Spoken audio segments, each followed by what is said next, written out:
tambalang kumikinang. Oliala and Diego Bandido. Ang kwento. Mula sa mahiwagang burnay. Mula sa mahiwagang burnay.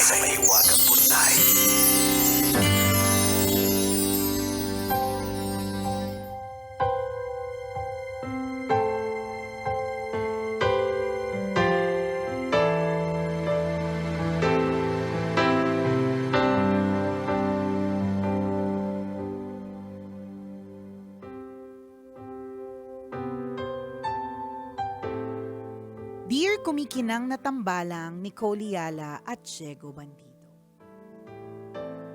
Itago niyo na lang po ako sa pangalang Nia, isang anak na buong buhay ay humahanga sa kanyang ina.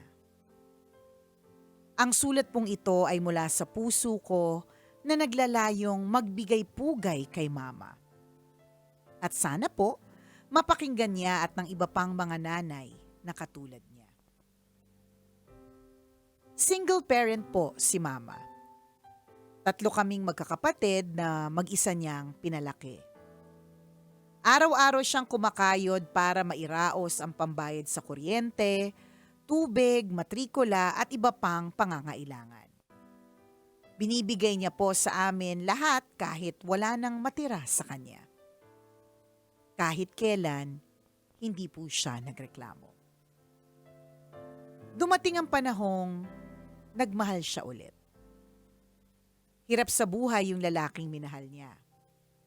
Magkalayo sila at yung relasyon nila walang label. Ibinuhos ni mama ang sarili niya sa relasyong ito. Hindi lang pinansyal ang suporta niya, pati emosyonal. Kahit may mga pangarap siya para sa sarili niya, inuuna niya pa din yung karelasyon niya. Hindi kami sang-ayon sa kung ano ang meron sila pero hindi namin siya pinigilan. Siguro kasi umasa din kaming magkakapatid na may kahihinatnan yung relasyon nila. Kaso, nagsara yung kumpanyang pinapasukan ni mama. Tapos nagkasakit pa si lola.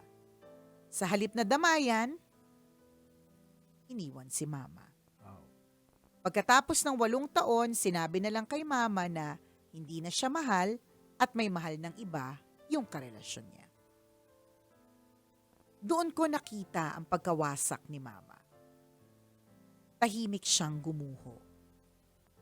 Hindi siya nagkwento, hindi siya umiyak sa harap namin. Ayaw niyang mag-alala kami. Pero ramdam namin ang bigat sa dibdib niya. Ang pagod sa mga mata. Ang lungkot sa bawat hakbang niya. Dahil sa sobrang stress, tumaba si mama. Lumaki ang tiyan, lumobo ang mga braso at hita, may mga guhit na sa mukha niya, marka ng mga gabing walang tulog at pusong sugatan. Ayaw na niyang tumingin sa salamin. Bihira na siyang tumawa. Pilit na ang mga ngiti. Pero para sa akin, si mama pa din ang pinakamagandang babae sa buong mundo. Sana maalala niya ulit yun. Gusto kong maramdaman niya ulit na maganda siya. Sana makangiti siya ulit ng walang bahid ng lungkot. Sana hindi niya makalimutang karapat-dapat siyang mahalin ng buo at totoo. Salamat po sa pagbasa ng sulat ko. Sana kahit paano, maiparamdam ko kay mama na hindi siya nag-iisa.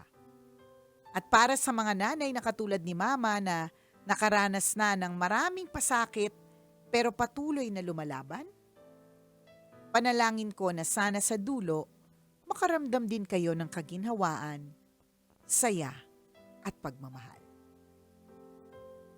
Ang inyong kumikinang na tagapakinig, Nia. Nia, isang mahigpit na yakap sa nanay mo. Tama. Alam talaga ni Lord ang kanyang ginagawa. Kasi ang ginawa niya, ikaw yung anak. Mhm. 'Di ba? So tingnan mo naman, no, alam ni Lord na medyo hindi maganda ang takbo ng pamumuhay ni Mama, pero ang binigay ni Lord sa kanya ay isang anak na hindi nakikita lahat ng mga pisikal na mga pagkukulang, kundi nakikita na yung pinakamagandang ngiti ay nabibigay pa rin ng kanyang Ayan. mama. So imaginein mo na lang kung gano'n na nangyari sa nanay tapos yung anak suwail, Mm. 'di ba? Hindi kagaya mo. So dito talaga makikita nga natin. Kaya nga sabi nga ni Lord sa kanyang mga salita in the Bible na even yung Maya, 'di ba? Hindi napapabayaan yan Tama. Tayo pa kaya mga Na mga made in His image and likeness, Oo. 'di ba? Tayo pa kaya na ginawa ni Lord. Hindi syempre mas lalong hindi tayo pababayaan, Correct, 'di ba? So, oo. ito yung dito sa kwento ni Nia, ito yung isa sa mga indikasyon na maaaring hindi man swinerte si Mama sa love life, hindi naman kasi talaga lahat siniswerte sa Oo. love life, 'di ba? Pero swinerte siya sa anak. yan. 'Di ba? Swinerte siya sa anak na ang tingin sa iyo nanay ay isa kang superhero. Alam mo sana Nia, para mas natodo yung pagbibigay pugay natin sa nanay mo, sana sinend mo yung pangalan. Oo. 'Di ba? Para talagang Pasalamatan man correct. ma-acknowledge Totoo. natin. Kasi baka wala para lang mas alam niya na itong sulat na ito, itong pinagkakaabalahan ng tambalan na basahin at pag-usapan ay tungkol sa kanya. Ayan, Oo. kami kasi ni Nicole, masyadong malapit kami sa mga nanay namin. Totoo 'yan. Because nakita din namin yung struggles nila. Mm. Ayan, kagaya nila ni Nicole, Oo. ilan silang pamilya iginapang Ng literal. nanay ko, literal, Oo. 'di ba? Ako lang talaga yung anak na gumapang sa pagkalasing pero siya. Pero yung nanay ko, ginapang niya talaga kami. Oo. As in talagang literal na. Of course, hindi literally, pero ramdam ko talaga yung paghihirap. Tas, alam mo, na-realize ko nga, parang katulad ng nanay ni Nia, parang hindi ko siya narinig na magreklamo. Mhm. Samantalang ako sometimes sa bahay, kapag ka nakakaramdam talaga ako ng pagod, migraine, Oo. talagang mararamdaman nila yan. Oo. Kasi kung hindi ako Lumalabas yung correct. ano sa 'Di ba? Ramdam talaga nila 'yan na meron akong pinagdadaanan, meron akong may something ako Uh-huh. kasi makikita nila 'yan sa mata ko, sa actions ko, sa words ko, or pwedeng maging masungit ako or pwedeng maging sobrang tahimik. Uh-huh. And I remember yung nanay ko parang sa gitna ng lahat ng paghihirap, ng madaming paghihirap, parang hindi ko nga natandaang nagreklamo. Ano din kasi it's a gift din At the same time, medyo ano din siya, isang curse din siya. Delikado din yung mga nanay na hindi nagsasalita. Like for my instance, sa mother ko, na grabe na pala yung struggle niya, hindi siya nagsasalita. Meron na palang depression and Mentally pala, no? mentally pala until na ginawa niyang hindi tamang gawain na tinapos ang kanyang buhay.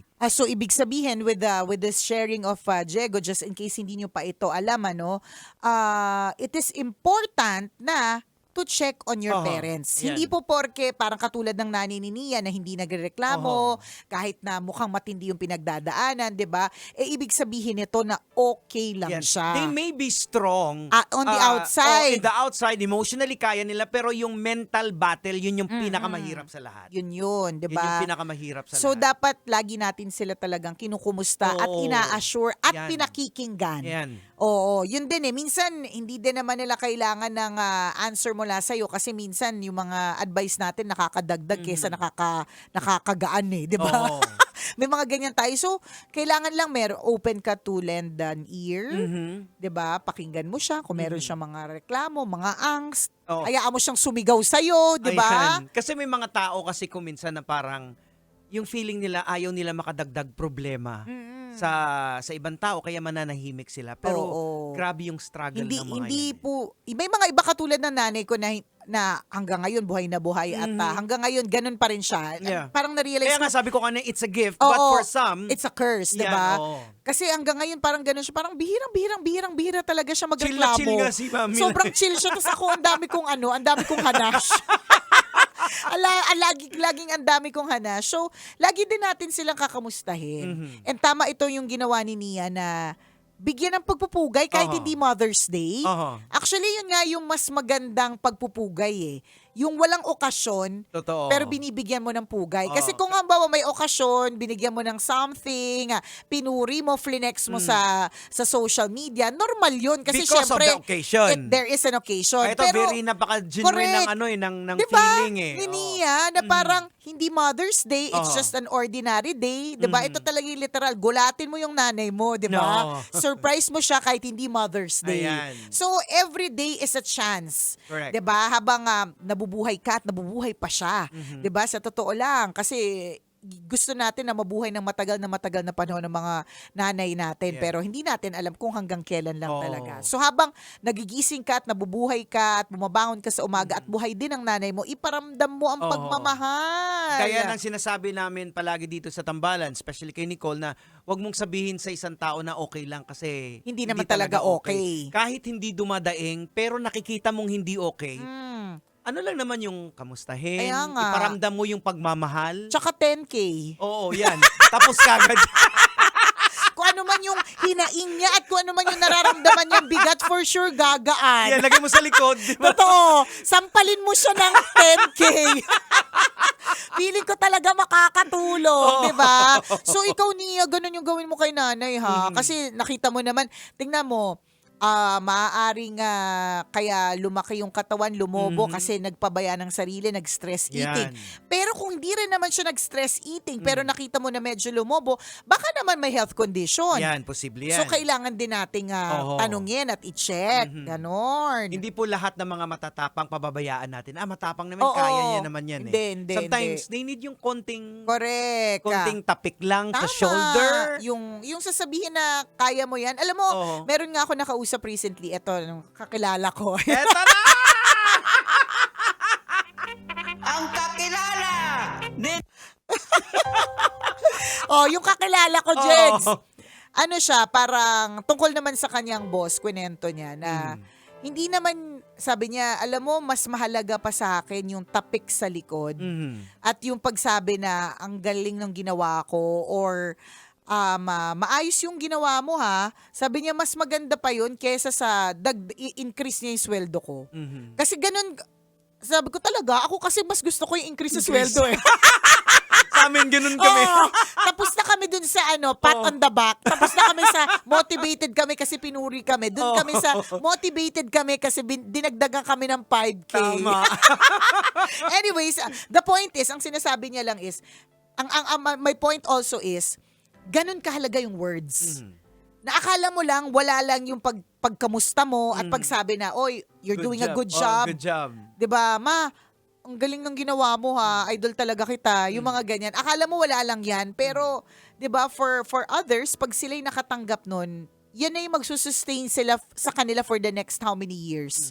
Yung iilang mga salita na sinabi mo. Kaya Ganyan. kuminsan nga kahit walang salita, yung Yung mahigpit na yakap lang. Correct. Yung ganyan. O di naman kaya, yung naman tama yun, Jegs, yung parang comfortable na silence. Yung kahit hindi mo nga rin niyakap basta nandun ka lang. Present. Oho. Be there Yan. for your parents. Napakalaking bagay na nun. Diba? Kaya, So, Nia, ayan, always check on your mom. Iparamdam mo Correct. yung pagmamahal mo. Oo. Na nandiyan ka palagi. tama. Mukhang matiisin yung nanay mo Diba? Mukhang ganyan siyang klaseng individual So, kailangan natin siyang i-check na Yan. okay ka lang ba, ma? Yung totoo. Ayan. Hindi kaya ilabas niyo pag may time. Kaya correct, ilabas Mapa-parlor. mo. Samahan mo nga ako, ma. Kailangan ko magpa-parlor. Tama. Pero ipa-parlor mo din siya, ha? Oo. Baka mamaya magbantay lang siya doon. Kunyari, Mga ikaw ganyan. magpa-parlor, pero siya talaga. Yan, yung Siya mga ganyan. pala talaga. Di ba yung mga ganon? O, bilhan mo ng alahas. Uy, Di ba, Mayat de la sakto Rosa pa kaka-op- jewelry. Di ba? Oo. Di ba? Nag-reopen sa Robinson's Magnolia. Yan, no? So, pwede kang pumunta doon. Actually, kahit sa branch ng, hindi naman lahat, pero madaming Robinson's Malls ang meron. Ayan. Mayat de la Rosa. So, sampalin mo ng gold. Ako, kung pag sinampal ako ng gold, magpapasampal ako, Jegs. Di ba? Yung sampalin mo ako ng diamond, go! Matigas ang diamond, matigas din yung mukha ko. Charet. Diba? So, bigyan natin ng mga ganyan.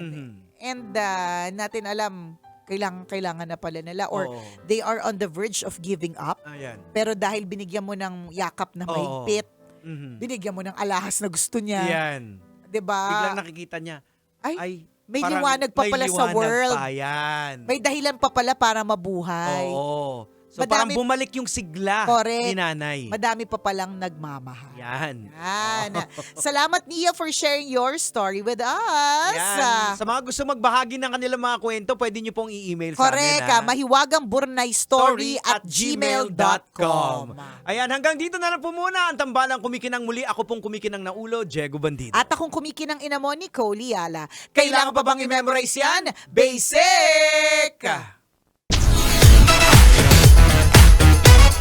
Metro's #1